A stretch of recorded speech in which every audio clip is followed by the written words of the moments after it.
I think it's, held me back because I was expecting, okay, that's the next step. The next step is the postdoc and then academia. Mhm. And then like there must be a linear path. Look at so many different possibilities and so many different fulfilling things you can do with your skills.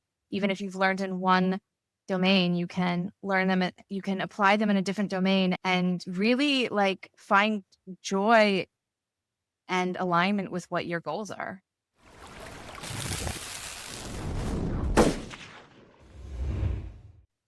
Hey, welcome back to the Doctor's Den. Today I have Dr. Yael Schuster-Davidi. She lives in central Israel with her partner, 4 kids, a dog, and a parakeet. While she's trained as a research organic chemist, she spent time running a startup, writing scientific patents, and lecturing in university. And over the last 5 years, she's been working at Microsoft as a technical writer and now as a product manager. In her free time, you can find her doing carpentry projects, sewing shoes, or camping in the nearby desert. Yael, it is a pleasure to have you with me. Thank you so much. So, just so that we can get into it, this is a very free-flowing conversation about how you got from where you were to where you are today, skill transfers, things like that. And we're also going to, deep dive a little bit into things you've learned along the way. So I'm going to start with a very poignant question. What is one of the most important skills that you brought into the rest of your work from academia? Mm. I think definitely the ability to learn things on your own, to go off and to actually research, not just like look online, like people use the word today, Mhm. and learn new things, absorb new materials, try it out, iterate, and then try again. Okay. And to sort of like not be afraid of failure because it's just another data point along the way. So you try something, see if it works, you know, realign yourself and then keep trying. And when you have experienced that in the startup slash Microsoft world, so Microsoft is not a startup, how No, have but people very, very different. Like, how have people experienced your reactions to failure and things like that? How's that been? I think that like at the beginning, people are very nervous. They're nervous about giving people feedback. They're nervous about saying the word failure. In fact, in Microsoft, it's like, you don't say bad things. It's an opportunity for growth, right? Mhm. Everything has been rebranded into like a happy thing, fail Right. forward. So I think it sort of is like a surprise to people to be able to say like, oh, okay, this is fine. Let's keep going. Okay. And what is one of the major failures you've had that you've learned from? Oh gosh, pick one. I mean, I understand that completely, but yes, let's try and pick one. I don't know. I mean, I don't know. On one hand, it's like, what is a failure? If you've learned from it and you've moved forward, is it a failure? Like, there are a lot of things I tried that didn't work, and then I Mhm. tried something different. Like, I started a company, and then it, in the end, that it didn't turn into what I wanted it to turn into. So Right. you could look at that as a failure, but also I learned a lot from it, and I met a lot of people, and Right. so I'm not even sure that, like, I'm not even sure how to. It's hard, right? It's hard. Okay. So you know what? Let's take it somewhere else. What is one of the successes that you've had that taught you something so important that you were like, okay, this is something I want to teach my kids? Wow, these are really big question. Um, Yeah. But look, this is about teaching people to grow. And this is this is where we're at. So and then we'll go from here into more important things like pie. no, but I think it's like small things. I don't think that there are any of these things are big. Like Yeah, I that's think fine. that teaching my kids to learn something new or teaching my kids to try and to be creative and Hmm. like I don't think any of the things are these gigantic like um Major life lessons. yeah, I Like mean they are major life they are lessons. major life lessons. Yeah, but I think that it's like when I wanna teach my kids, I wanna teach my kids to always be really curious about things and to keep learning and to just sort of go in directions that pull you and are interesting to you. And to expect things to not work out and Hmm. to, keep trying. But I don't think any of these are like this giant success and therefore That makes sense though, because even though we learn from our giant successes, it's not necessarily the giant success what we teach. What we teach is the small lessons that got us through to make it, like, to reach that success? Yeah, Yeah, go ahead. even like a giant, like what is a giant success? I mean, when I was a research scientist, a giant success would be publishing a paper. And that feels good for about 10 minutes. And then you still have to go back in the lab and you still have to do more experiment and figure out what the next thing is. And that feeling of I have achieved whatever that big name is Mhm. doesn't get you through the next day or week or anything. It's like the opposite even. I feel like um one of the things that has been success in my career is finding the joy in little things all throughout the day, like finding Right. the joy in interacting with my coworkers or finding something funny, within the product or the, whatever, discovering something or like trying something out and proving myself right or wrong. And so these are the things that I think that push you forward, not any big named success that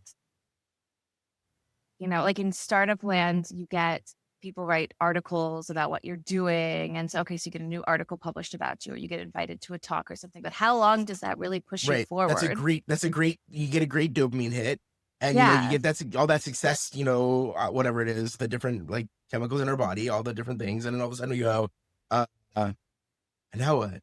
Oh, man," Yeah. and you hit this, like, unless you're doing what you're saying, which is, yeah, that's there, but it's about riding that wave, right? It's about finding that middle ground. I'm wondering where you have found academia is a very lonely profession in some ways. Like, it's you and your writing, it's you and your research. Even if you're in a lab, it can very often be you and your part of the lab and someone else in their part of the lab. And how has that changed from academia to being a startup and then a technical writer? And then how has that team transition for you? Wow. Wow. All of the worlds are so incredibly different. And actually, in research science, you're part of a group, and the Hmm. group, you even call the group after the name of the primary investigator, the PI. Yeah. And so that felt more group like, I think. Okay. That's Um, odd. I mean, that hasn't been my experience because I'm not a chemist. I do my own research and Right, publish. and I think it's, like, so different Yeah, where it is you very different. are in academia. In the startup in experience, I felt it was more lonely because there's more pressure on you in Mhm, particular, especially if you have employees, but then they're your employees. You're mhm, responsible for their paychecks. You're not necessarily, like, on the same level of responsibility. So that feels a little more lonely. It's kind of like a very loud crowd, but you're still sort of alone. And then from that moving into enterprise, into Microsoft, it really depends. I've been in a couple of different groups, and when I was in a group that was based in Israel, so actually I started working there on the first day of the first lockdown in Corona. So oh, I wow. started working at a new place, and I had all these coworkers that I'd never met. You see them like in a little box, Mhm. and you finally see them in real life, and they're really tall, and it's very surprising. But they did a lot of, I think, because Microsoft has a lot of maybe funds to support the like feeling of being part of the company. So they did a lot of things to try to virtually bring us together and get to Mhm, know people. So that felt very sort of like we were all doing very different jobs, but on the same team, and we had people we could consult with. And now I'm on a team where most of my team members are abroad, and I have meetings with them on Teams in the evening. And so I don't yet like personally know people so well. mhm. How is it working remote? What is that like for you? Well, I go into the office once or twice a week. Mhm. We have fantastic offices, Yes, and you do. you've been there. Yes, I Every have. time I go to the gym, I think of you. Oh, Um, let's explain why. They have a hand bike for people in wheelchairs that they can use. I think it's phenomenal. And your kitchens are handicapped accessible. It's yeah, amazing. yeah, the whole building is pretty accessible. Yeah, and and so I go there actually just to be around other people who don't Mhm, necessarily work with me directly, but we sort of work in the same product in general or something. So I go there to be around people once or twice a week and to use the facilities, the garage, the makerspace, the gym. Um, and then I think it takes a really big effort to feel part of things while you're working remotely. And it also takes a really big effort to make boundaries. between.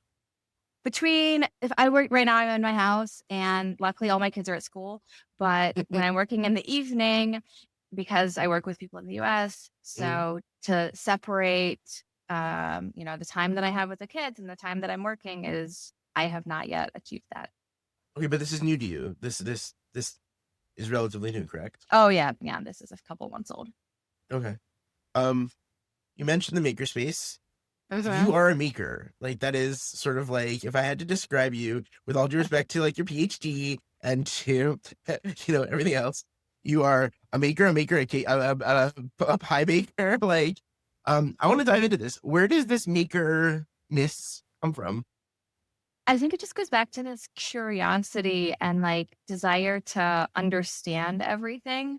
Okay. Um, I grew up in the middle of nowhere in Virginia, Uh-huh. and we didn't really like we had probably two stations of TV, on the bunny ears, Mhm. and and a yard, and sort of woods behind the house. And so like my whole childhood was, just sort of making forts out of sticks and that kind of thing. Um, and even all throughout my PhD, so I was doing a PhD in organic chemistry, Mhm. and which was very hands-on, like making, connecting, pieces of glassware and making compounds, and everything was very with your hands. But at the end of the day, if you were lucky, you had like a white powder. And so I think that I would always go back to, okay, well, I'm going to go bake a pie because that I know is going to work out well and I can consume it and I can share it with people. Like it was making something more expected whenever things would be difficult in the lab. And Okay. so, I had this long list of things like I want to learn how to do, to create things. And you also make sure that you teach people some of the basic core abilities and skills that you think are important, like how to change a tire. Like Yeah, that's that's my something. favorite. My favorite is teaching kids carpentry or teaching teenagers car maintenance, Mm. or like I think if I didn't have to support my family, um, I would, open a carpentry shop for kids or something. Wow. What's one of the coolest things you ever built? My kitchen, I built my kitchen. We moved into an apartment that had no kitchen. And so I convinced my spouse that we could just do it ourselves. I was like, what? It's just a bunch of boxes. It's not just a bunch of boxes, It's much as especially well. in Israel where none of your walls are straight. Yeah, So even hanging boxes would be difficulty. But it is something that like I can walk around my house and be like, we built that. We did that like with that's our really cool. hands. That's really cool. Um, what did it teach you building your kitchen? So I think it goes back to this like teaching other people. While Yeah. we did it, we had the kids help. We brought in our siblings and taught them how to use the tools and, like help us out just for more manpower, but we needed to teach them what to do. And I think that Mm. that was like doing it together and teaching other people and giving them skills was probably the most satisfying part of it, So is aside from carpent having a kitchen. well besides from having a kitchen, yeah. Is carpentry your favorite of your maker spaces, like the things you enjoy doing? Probably yes, but I can't do it with my, 3-year-old daughter around, so Mm. I don't end up doing it as much. I probably spend more of my time sewing because I can do that with my kids a little more easily. Hmm. And what's one of the coolest things you've ever sewn? I'm currently sewing a pair of shoes that are like absolutely crazy colors. So definitely like weird looking shoes. Okay, okay, okay. Um, do you sell stuff or do you just make it for yourself? No, no, I refuse to take money. I enjoy doing something. I've tried taking a passion and turning it into a business, Mm. and I found that it took for me the fun out of doing it. Can we talk about that for a minute? Yeah. All right, cool. What was the passion? So the passion was teaching science to kids. The startup that so just to go back to like my career progression. So I did a PhD in chemistry, and then I tried writing patents and I didn't enjoy that. And then I went back to research chemistry, and I was working at the Weizmann Institute in Rehovot and decided to explore what a startup meant or what creating your own company meant. And I opened a company that made scientific toys for kids. And so we did a lot Cool. of workshops with kids, and we did a lot of activities with kids, testing things out. My favorite thing we did there was we did a joint project with Space IL, and we created some educational materials based around the first spacecraft that they sent to the moon, Hmm. She. And so that was really taking my love of science education and turning it into a product and turning it into a company. Hmm. And everything that goes with a startup, with trying to create a product market fit, trying to figure out manufacturing, trying to figure out making a consumer product. What Right. does that Yeah. mean? What is it? How do you take feedback and integrate it and all of these iterations Hmm. together with manufacturing? Anyways, it's sort of, for me, um ended up focusing me on the things I didn't want to be doing, and Like not what? necessarily um managing a company, and managing relationships between people, and Hmm. managing finances. I mean, I had a Hmm. partner doing it with me. I wasn't alone. I wasn't the only Yeah. person in this. But so I did it. I think there's like this myth of, if you take money for the thing that you love doing, then you'll spend more time doing the thing you love doing.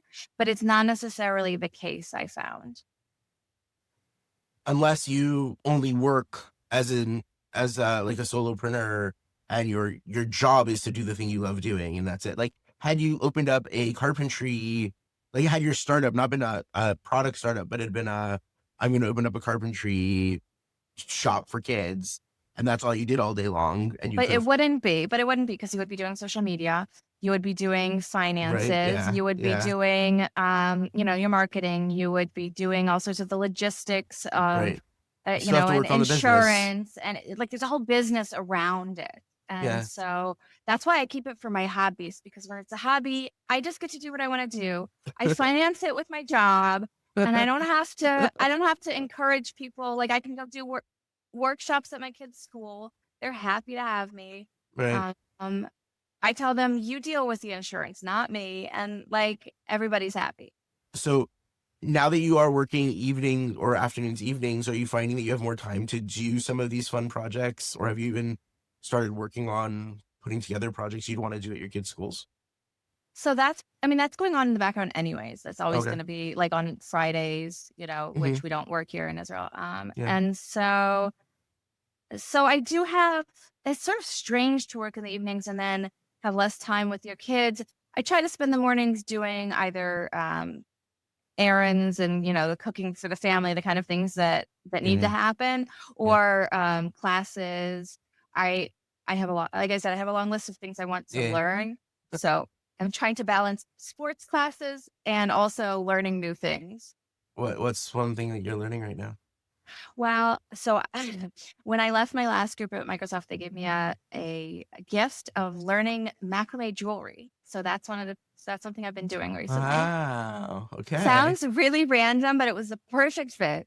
Sounds like it. I mean, like, knowing you, it's like it really is a perfect fit. That's really cool. It's amazing. Um, It's me and a bunch of like 70-year-old ladies, and they are fantastic. of course.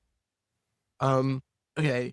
So when you started your company, and you didn't know that you were going to have to deal with all this business stuff, that wasn't where your headspace was, right? I think I didn't know anything about it. Like, Okay. I did a course at Tel Aviv University on entrepreneurship, and then I participated in a startup accelerator called Mass Right. Challenge.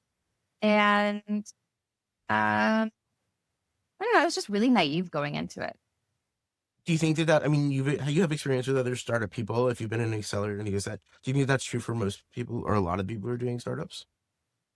I mean, it depends. There are some people who are serial startup founders, and so they've done it and they know what they're doing, They know and what they're clearly doing. that explains why they have more success. Um, I think it's true for a lot of people that, especially, we're the startup nation, so everybody has an idea. Um, in fact, I would have a lot of friends come to me and say, "Oh, I have an idea for X. Can I sell it to somebody?" Hmm. And I try not to laugh in their face because, everybody has ideas and it's the implementation that's the really hard part. It's all of Right. the details and it is managing everything and staying focused. And that's the hard part, not the coming up with ideas. Right. And Um, it's the processes you have to put into place, and it's the making sure everything runs smoothly, and it's the right. breaking everything That's the down. part where everything fails. If Right. it, that's the part where things are hard and don't work and you don't have the skills for it. Um, So have you found that um the minutia of running a business has made it easier for you now that you're an enterprise? I think that definitely I'm not sure about the minutia, but certain aspects of running a business have Okay. definitely helped me in my current job and also have helped me to change roles within Microsoft. Understanding customers and how to take feedback, Hmm. understanding the business direction versus the technical direction, Hmm. and marketing and like how they each have important roles. So I think that has helped me. And also that sort of iteration, I think it all comes together, both in research science and also in startups. You try something, you iterate, you see if it works, and then you change what you're doing and then try again. Right. Which is something we've learned. And like I definitely had to do that in academia, because to get your PhD approved is a process of, hey, they're gonna tear it apart and go back and do it again. And they're gonna tear it apart and go back and do it again. Chapter after chapter after Right. chapter until you've got it done. Um, but I think that in the startup world, at least my experience of it has been that one of the things that people don't have is the grit to continue through as they get ground down by these iterations. Um, but that wasn't the case for you, right? That's not what stopped you from doing what you're doing, like from doing the Mhm. startup, right? No, no, I think for us it was more of a focus problem Okay. than like a grid and iterations. Okay. I mean, it's funny and because I think that I don't know that I saw people losing grit or having problems. Although I do think that that academia prepares you for getting very hard feedback Hmm. and just having to keep trying at things. Right. So then what would you say, like, if, I mean, my experience is because I work with people on strategy and leadership. So that's where I Mhm. see this grit issue come in a lot, where they're like, I'm so tired of having to deal with all this stuff. And I'm like, this is what your This job, is the like, job. this is your Yeah. job. This is what you do. This, but I want to be doing this stuff. No, you hired people to do that stuff. That's, um, Yeah. But that also so, goes back to not necessarily having your expectations of what a startup is match what the skills you really need. mhm, Um, and also not maybe knowing when to ask for help, and say, these are skills I need to acquire. mhm. So what would you say if someone were to come to you and say, I don't just have an idea, I really do want to try and implement this. What would you say to someone, this is where you should focus, or at least try and focus on some of these skills, because they're going to be essential for you as you develop this idea? Are there any sort of broad brush ones that you could say with almost anybody?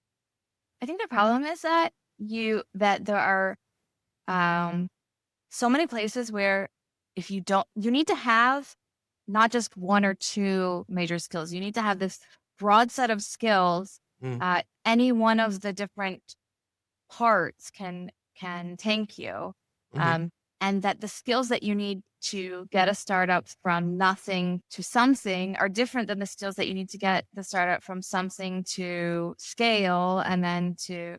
So I don't think there's like an easy broad strokes answer. that's fair. Um, let's, can I deep dive with you into that for a minute? Yeah, Sure. great. So you just broke it down in a way that I tend to break it down when I teach people, which is, either the solopreneur to small group, or like the idea generator to small group, and then small group into like slightly larger group, and then larger group into scale, right? Yeah. That's what you just did. Um, Yeah. I'm curious what you found, not so much in the solopreneur or the idea generator part, but like that first, you and your partner, or you and your partner, maybe your first hire, what was the major skill set that helped you move from that into that next stage of like, wait a second, we can hire a few more people. we can start thinking about delegating A, B, and C. What were the things that helped you with that? I think that in that stage, you really need to be a jack of all trades, Hmm. and to be able to learn new things and implement quickly. And to learn, you have to you don't have enough people to be hiring yet, and so you need to ask a lot of advice, and you need um, to really do almost everything. You have to do the Hmm. marketing, you have to do the finances, you have to uh, do whatever POC, be it, in tech or high tech or low tech, whatever you're doing. And get it to a point where you're either selling enough or get investments that will allow you to scale to the next stage. Okay. And you did take it to the next stage, right? You did. Yeah. So once you hit that stage where you could start delegating and really said, okay, wait a second. At that point, how did you and your partner divide up the responsibilities? And then what did you find yourself sort of focusing on? What did you want to be focusing on versus what were you focusing on? So my partner was coming from a business background, and so Hmm. she did the finances and the sort of strategy, I would say.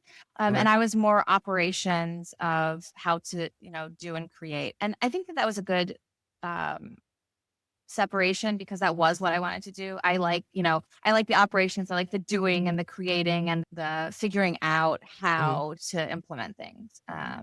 And so I think that was good. And it's good to not be alone for sure. Right. Having a partner definitely, on the one hand, can be very good, but on the other hand, you can get those a lot of friction when you. It's like a marriage. I mean, I don't think it's like a marriage without benefits. I mean, you hope there'll be benefits in the future of some kind, but like, Right. yeah, Yeah. but Different. give different kind of benefits. um, yeah. Okay. So when I asked you to sign up for this, you filled out my form and whatever, and you wrote something about the changing seasons of your work life. And I realize we're sort of touching on that, but I would love to hear what you meant by that statement. Yeah. So, I think that definitely for um, women career people, there's always this how can you have it all? And how do you manage kids and balance work life and everything? And and I think that combines with your own sort of career plans, it changes throughout life. Like when I was in my 20s and I was in grad school, I was focused on being the smartest person in the room. That was really all that mattered to me. And I didn't have a strategy for my career, and that wasn't, what was important to me.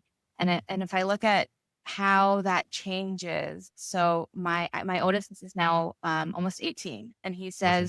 he says to me, "Why aren't you working in a startup anymore? Why are you working in enterprise? Like, why aren't you doing the thing that makes you the most excited all the time?" And I try to explain to him, like, sometimes that works for you. And sometimes what's important to you is to support your family and have enough time to be there when your kids get home and to, you know, teach them the carpentry lessons or and to really that your priorities change throughout time and that actually especially in these days, I mean, I'm 40. I Mhm. have more than 20 years left in my career, which seems like a huge amount of time for a lot of different possibilities. And so, I think that there's like, instead of feeling scared about the urgency of what am I doing, and Right. you actually sort of, I think, can end up having different careers throughout your life depending on what your needs are. And I think that that is for me is freeing. Hmm. Like I don't need to feel bad about my past self that didn't have a plan necessarily. And I don't Hmm. need to feel stressed that am I doing at this moment, what I want to be doing in 20 years. What I want to be doing now needs to suit my needs now. Okay. When you look back on the different seasons that you've gone through already in your life, what what is it you would say that helped you recognize that a season was changing? Uh, I think that I don't think I recognized the very first, second, Yeah, of course right? not. I think that when I've reached a point where I felt like I had run out of growing Mm-hmm. and developing and I was feeling stuck, that was usually the time to start looking for something different Mm-hmm. or changing what I was doing. As a researcher, did you find yourself when you've had those feelings? Did you find yourself like researching different possibilities and things like that, or was it just sort of like hey, this is where I'm at, and let's see where this takes us, go with the flow kind of thing? So I think that um, when you're in an academic research situation, you Mm-hmm. don't have complete freedom to just do whatever you want.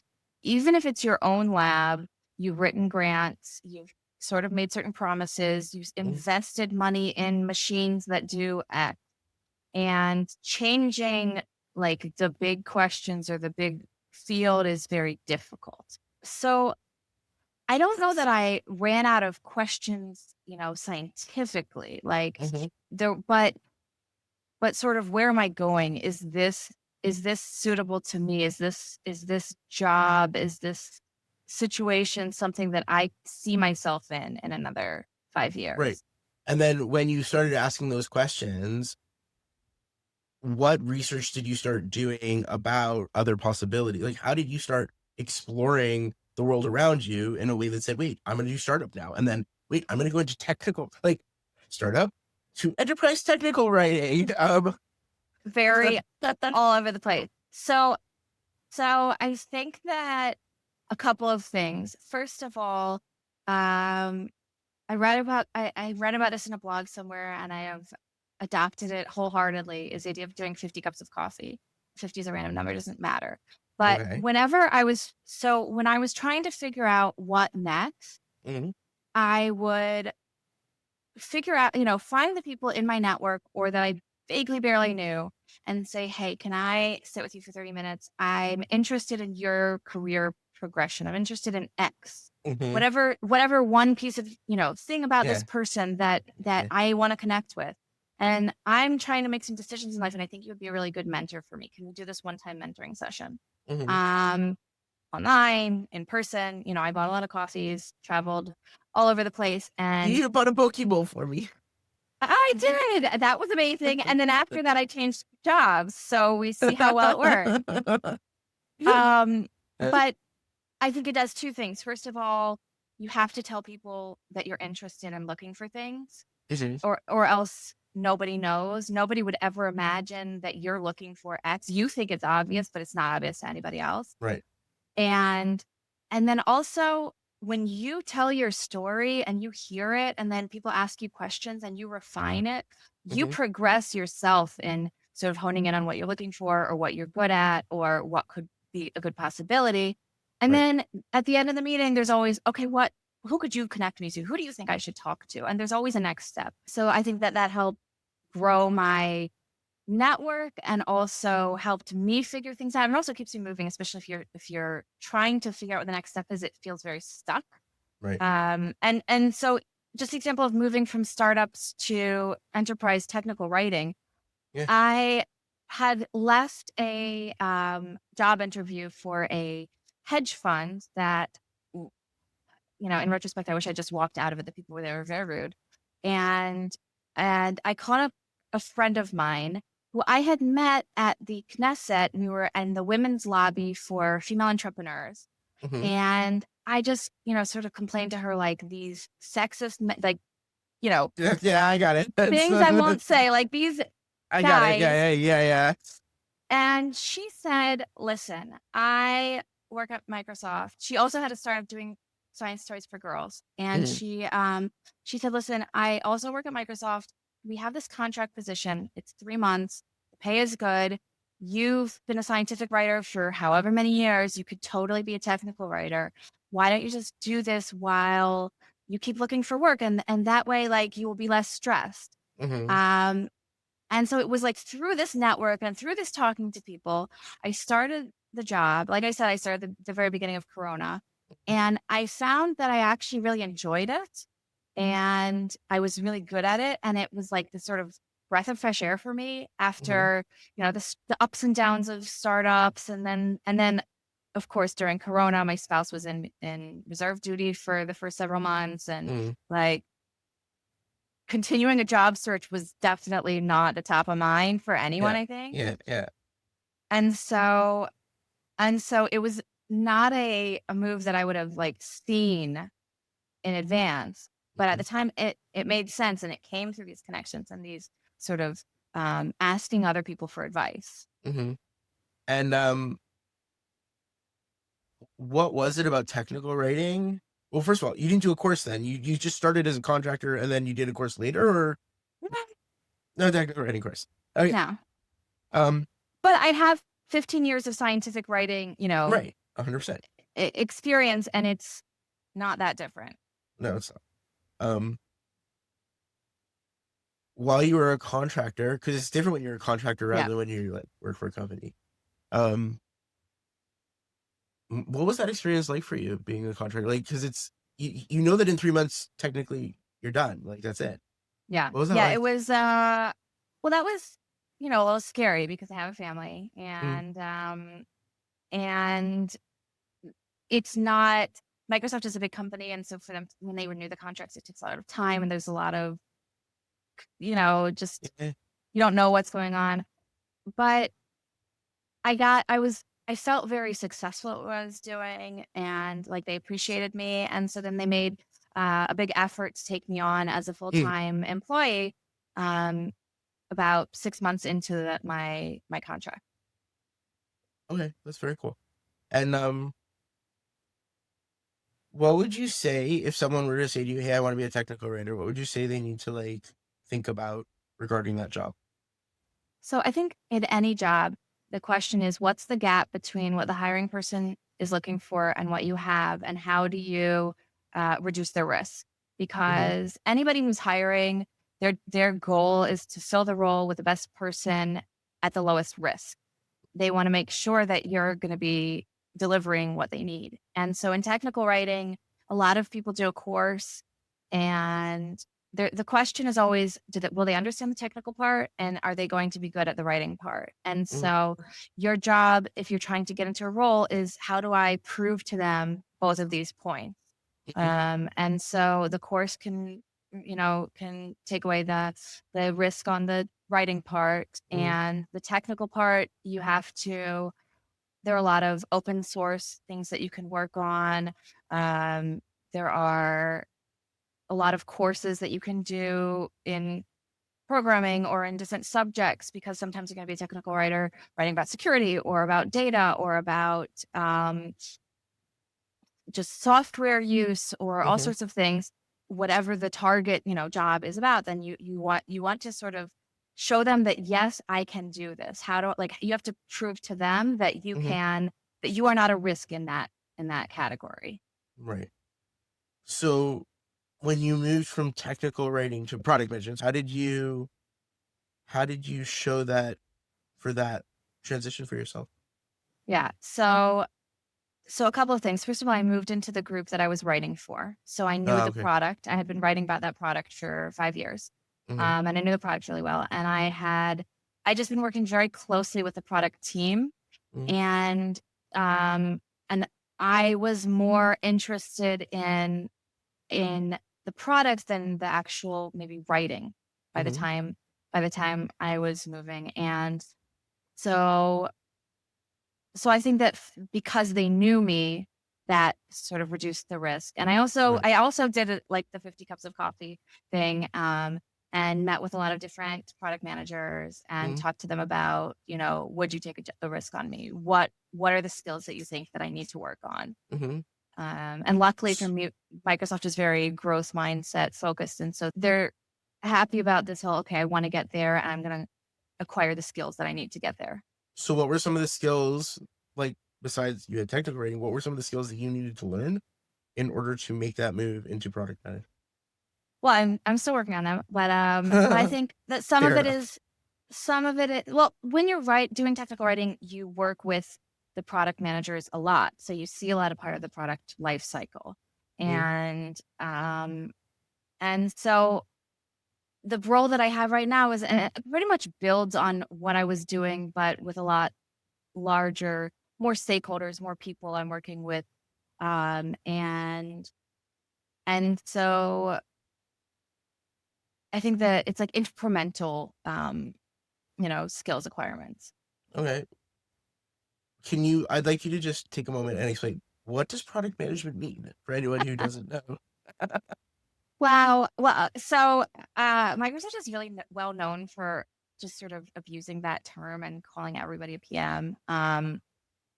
In general, product manager is somebody who identifies the business need, figures out what is the thing that we need to be building, Hmm. makes up a plan for that, and works with the developers to implement the plan, does the kind of tracking that one Hmm. needs to see if it's working, and then reiterates over and over again. Right. Um, so it's bridging the business and the technical, um, S- and sort of implementing. So would you say that your job as a product manager is to understand both vision and objectives, and then help those objectives get broken down into very clear goals, tasks, skill sets that need to be, brought to play, et cetera, et cetera, et cetera? Is that like, wait, like Yeah, that? I think so. Although some of the vision and objectives are going to be dictated by, the C-level or hires Yeah, up. yeah, of course. Um, and it really depends on the size of the company that you're in, because if you're in a very small company, then you're going to obviously be doing more and more of the, setting, Mhm. and then the tracking and all of that life cycle. And then if you're in a big company like Microsoft, so you have somebody who's marketing, and then you have somebody who's business strategy, and then you have somebody Mhm. else who's tracking the telemetry. And so your role gets much more, I guess, Like small. Yeah, refined, right? It gets really refined down into like, this is where you sit in right. the web of these different pieces, and then you see the whole. And I would assume at some point you also have the ability to sort of take a step back, even as a product manager, and go, wait a second, I can see the web. I Yes, understand where I am in this web and how my strands right. play here and attach to there, and Right. Yeah. And in right. an enterprise, there's a really big web. Huge. But even that, I mean, you take enterprise, but you also break enterprise down into specific divisions or specific like focuses, like each focus.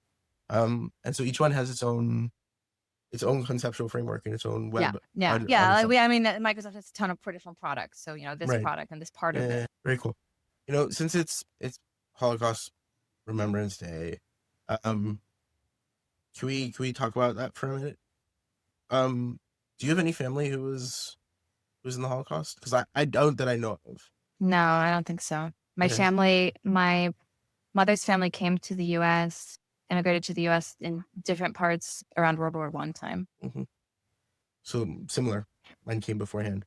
Um, but moving to Israel was made the Holocaust remembrance so much more like vivid than it ever felt in America. I moved to Israel when I was like 19, so I was to be fair, 20. to be fair, um, but how have you experienced that? I mean, I'm not even going to talk about October 7th in this realm, but like, how have you experienced Holocaust Memorial here in Israel? Just for a minute. So I think both the Holocaust Memorial and the regular Memorial Day shocked me that it was such an active thing. Hmm. Like in the US Memorial Day, people do barbecues and buy mattresses. Yep. And here people look for a ceremony to go to, Hmm. and the kids come home with the name of the person who died in the Holocaust that they've learned about their story and they're supposed to remember. Right. My oldest son just came back from Poland a couple weeks Oh ago. wow. And so, he's learned and seen things that I have not even been exposed to. Hmm. And it's just such a big part of our story and our um continued lives. Mhm. So what brought you here to Israel? So I grew up in, like I said, I grew up in Virginia, and Yeah. I grew up in halfway between Richmond and Fredericksburg. So Okay. not we didn't live in an incorporated town. And we lived on the street of a Baptist church, and my family was the only Jewish family in our schools, and Mhm. I felt very alone. Mhm. There was it's the area I grew up in is very Baptist, very evangelical. Other people tried to convert me all my life, and every year having to explain to people that I actually don't celebrate Christmas because I'm Jewish, and no, setting up a Christmas tree did feel like celebrating Christmas to me, even though it wasn't Y- Jesus, Yeah, yeah, and yeah, yeah, and I wanted to be part of. I wanted to feel like I was belonging and like I was yeah, part of something. very much. And I came on Birthright after college, and there I learned you could just move here. You can just pick up and move here and nobody's going to stop you. It's true though. Yeah, You can literally pick up and move here and nobody's going to stop you. yeah, and Um, it was amazing. what was the best part of your birthright experience, would you say? I don't think I could pick a best part. I mean, didn't come from other people at my university, so I didn't know anybody on my trip, Mhm. and it wasn't like a social experience for me, but it was just wow, like this is the place that my people have been talking about for so long, and we can actually go here, and it exists, and we can walk here, and it was just very overwhelming. So how soon afterwards did you make Aliyah? A year after, Okay. I came back, I worked for a year, saved up a little money, Mm. and then a year later came. Oh, you were much more responsible than me. There are a lot of forms you have to fill out. Like it's a lot of I mean, when I made bureaucracy. Aliyah, it was like, no, no, no, no, no. I'm just gonna like plant myself here. And I walked in on my birthday. I walked in and I was like, I want to become Israeli. And they were like, here are a whole bunch of forms. Fill them out and sign them. I literally sat there with the woman and like, I have no idea what I signed on. Like, I signed my entire life. Here you go. Take it. Wow. I don't think I knew that was an option, you know? Like I Yeah. had an Excel for my spending money. I was very organized. Oh no, no. I was not. That was like, no, I'm doing this by the seat of my pants. This is where I want to be. Um, okay. What's something you brought from Virginia that you learned or that you experienced there that was very important for you to make sure continue to be part of your life here? Oh. Um, I is mean, this where we pecan talk pie, about but pies? pecan pie, Yeah. but like apple pie, pecan pie, cherry pie. Yeah. I don't make cherry pie. I don't know why. Oh no, I should do that. you I do have a should. cherry pitter, so it's not that hard. You have a cherry pitter? I love unitaskers. They crack me up. Like the same as my disco deck. These like stupid little things that do one One task in my thing. kitchen. I love them. It is so hilarious to me. Well, it's interesting because, like, would you see yourself as a multitasker? I don't like multitasking. I want to I hate focus. multitasking, right? Yeah, It's it almost like, drives my brain crazy. and I love when I have one thing to do and I can focus on that Yeah, one thing for a while. I'm doing this, yeah. right? So I kind of feel like maybe having unit task, like, unit tasker tools, it's like this is the only thing Yes. this does. This So is so focused. This is this my is goal. I want to be a unitasker. Yeah, yeah. okay. But I think that like the curiosity, I think that's my superpower, by the way, is Hmm. being curious and wanting to know how things work, wanting to build them and try it out. I think that that's something that I brought from my childhood, from running around barefoot on the gravel road, Right. and there was a lot that we did ourselves. We sewed a lot of clothes, which I was super embarrassed about back then. Now I think it's cool. Hmm. And that we made bread. We also, I think we learned this concept of you can learn anything. Like Right. that was very obvious to me, that whatever I want to learn, if I want to learn, I don't know, welding, like you can learn that. It's not a big deal. Right. Everybody learns things. And that is something that I take with me today in high tech. Like I'm not intimidated by this programmer who knows XYZ. He wasn't born knowing it. I can learn as well. Do I want Right. to? I don't know. But like the idea of like you can learn things to do with your hands or not, but it's the like this fearlessness and I could do pretty much Hmm. anything. So I very much appreciate that. I'm wondering though, like in the more like down to earth kind of way, what are things that you want your kids to still teach their kids that you brought with you from your home? Well, I mean, definitely making bread and pie and Okay. fixing cars, although I'm not very good at that. And you know how to change a tire. That's more than a lot of people. And Yeah, and change you the know how to do tire, more than change the that. You know oil. how to change the oil. Yeah, come on. So yeah, it's sort of like to be self-sufficient, like to do things for yourself, not to order a technician or somebody to fix something in your house, like plus it's electricity. That I Mm. don't do myself. I'm afraid of electrocuting But, myself. but like plumbing, you can do a lot of the plumbing on your own. You Yeah. can't do all the plumbing on your own, but you can do a lot of the plumbing on your own. Yeah, you can fix it, you can build it, you can, like why would you hire someone to do something that you could learn how to do and then you have the skill? So I'm going to share something with you on a personal level. One of the most frustrating things I deal with in the day to day being a disabled veteran and in a wheelchair is when I look at something and go, I know how to do that, or I'm very capable of doing that. I could only freaking stand up and walk. And there's so many things on that list. It's like gardening and like organizing the shed. But like Wow. it's like, but I love it because I love the fact that I know how to do it. And what I'm trying to do, sometimes more successfully than others, is getting my kids to understand that, well, I can't do, so you're going to be my legs and you're going to do this. And I'm going to take you step by step through what gardening looks like right now, or what, like doing this thing looks like so that you can do this for me and be my legs and my hands. And then you're going to have that skill set also. Like Are there any like my, adaptive technologies that I mean, there's certain things you can do for gardening, like you can have a raised gardening bed. So, mm, but it's not the same. Like that idea of like being able to like plan how your garden is set out and then till the earth and like run your like get on your knees and run your hands through it as you find the different rocks and get rid of them and then like set out like here are the tomatoes and here's the cucumbers and here's the this and here's that. I have land around my house, so like we can do that. We have lots of trees. We've got oranges and mangoes and avocados and figs and fun stuff. But I know for me, one of the big things has been I love learning new stuff. I find it very frustrating when the thing I'm learning is something that I can't implement because of something wow. that's Yeah. outside of my control. um, so taking this into like another place, have you ever found yourself working at something like a maker's event or something like that where you've helped someone like me or kids or whatever experience that process of developing something for another person that will help their lives or anything like that?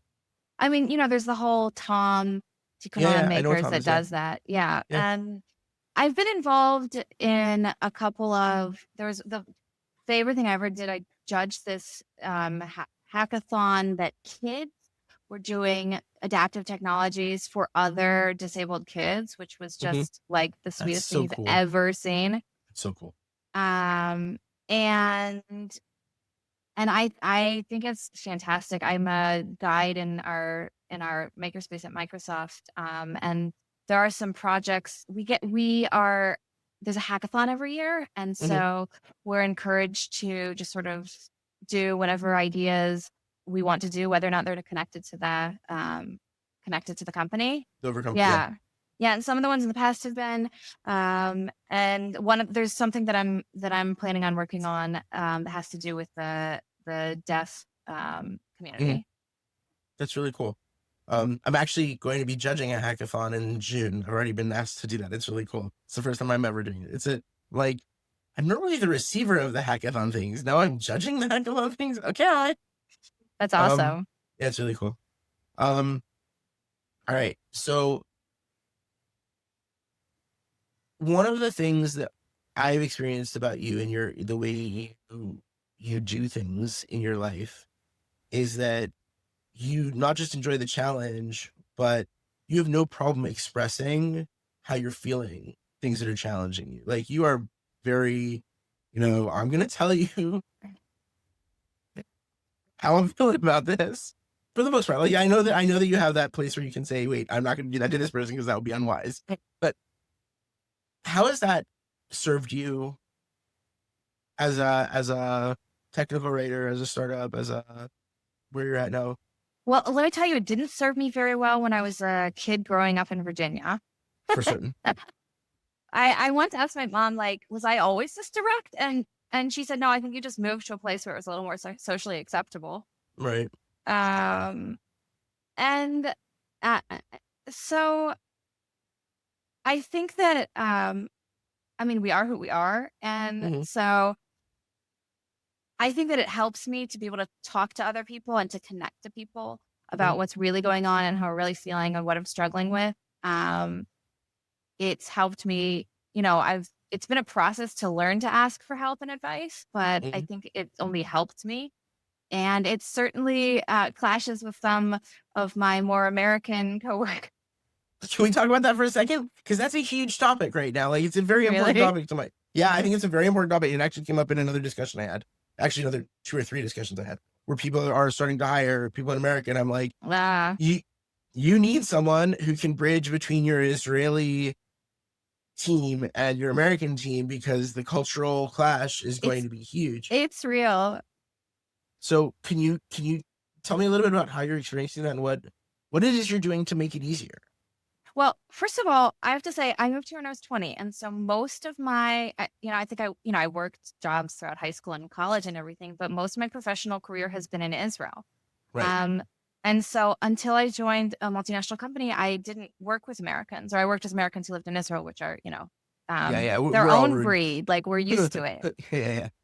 And even as somebody who is technically American, it surprises me at, um, I mean, first of all, the jargon and the words that I don't know. Like I just say what I'm thinking, and I have to stop and think like, how would an American say this thing? Mm-hmm. Our expectations are not aligned. Mm-hmm. Instead of like, what the hell are you talking about? What do you want from me? Exactly. But I like, I'm so I sorry, think, that's so classy. It's really like, oh, but I yeah. think that, so first of all, I definitely find it easier to work with European counterparts or Israeli counterparts. And then with the Americans, I think that there's a lot of like, okay, I am an over communicator and I'm going to tell you XYZ and I'm going to check in and try to get feedback from you. And I'm probably going to ask too many questions about Mm-hmm. wanting feedback from you. Like, and then I sort of intentionally do over communicate, like, this is who I am and this is my communication style. And I sort of need to understand what your expectations are and how you work to make sure that we're meshing up. So, so would you say that part of this transatlantic understanding is both the ability to put a break and say, wait a second, I need to pause and consider how the other person, that real empathy break, which is like, I have to apply the empathy break. How is the other person going to receive this? Yeah. But also, I need to learn how, I need to be able to ask questions in the right way so that I can learn how to say it right. And when Yeah. I mess up, be willing to say, I probably didn't, not going to say this well. So please not take this with a huge grain of Israeli not understanding how to say this and teach me how to say it right. Is that Yeah. is that sort of what you're saying? Yeah, I think so. And also to be really open to feedback. Right. Like I have to be able to say, okay, like, I had a conversation. Was that the best I could have done? Hmm. Try to like reevaluate how things went and how I can always to try to, have another iteration. Like what could I do differently next time to make it more successful? I'm curious. Do you use AI to help you with that at all? No, Do you use AI in your world? I do. I love AI for summarizing videos, for summarizing meetings. Hmm. I, I will turn on video recording so that I don't have to take notes of the meeting. Hmm. And I use AI for asking questions that are available on the web. The problem is that when you're developing something new, it's new and AI doesn't know Right. about it. I mean, maybe Yeah. it's And not a problem. Maybe it's a good thing.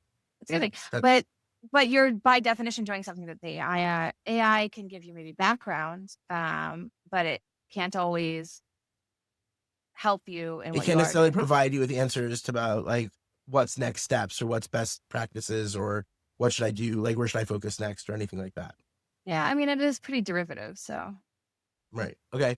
Um, we're coming on to like the end of our talk, and I feel like one of the things that I really just want to touch on for a minute is um the diversity of who you like the very many like facets of Yael for a minute.